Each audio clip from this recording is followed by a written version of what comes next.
We're learning new details about a murder-suicide that left 3 people dead, including an 8-month-old baby. The family tragedy unfolding on Monday on 3 separate locations. Now we're seeing how the events unfolded hour by hour. It all started in Woodland Hills at 3:40 in the morning. The LAPD says the suspect, Danielle Johnson, got into an argument with her partner, Jalen Cheney, stabbing him to death.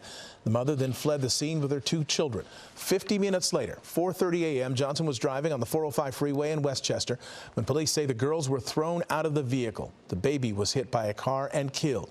Half an hour later, at 5 in the morning, Johnson was speeding in the city of Redondo Beach. She crashed into a tree and died. A deadly end to a trail of violence as the mother behind the wheel of this crumpled Porsche Cayenne is killed when she slammed into a Redondo Beach tree.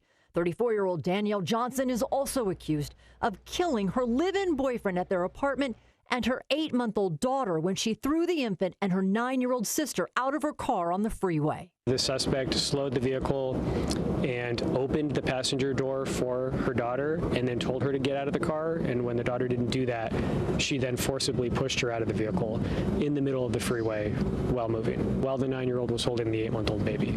The 8-month-old fell to the pavement and was struck and killed by a passing vehicle. The 9-year-old managed to make it to the shoulder with moderate injuries.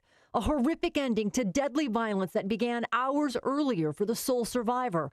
Eyewitness News has learned the 9-year-old witnessed her mother stab her live-in boyfriend, 29-year-old Jalen Cheney, to death in their Woodland Hills apartment. That little girl obviously saw more than she ever should have seen in any life yesterday.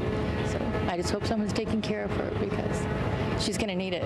Investigators say Johnson killed Cheney early Monday morning after a fight that rammed the garage gate as she fled with her daughters. Their door was wide open. There was blood on the floor leading into their apartment, and then a trail of it in the hallway leading up to the elevator, and I saw some blood on the walls. A short time later, detectives say Johnson pushed her daughters out of her car on the 405 and drove away. Her final act taking her own life at more than 100 miles per hour.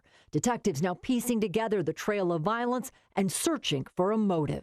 Given that the only witness we really have to this crime now is a 9-year-old girl, there's just very little information we have other than there was a verbal altercation that turned violent and it ended in tragedy.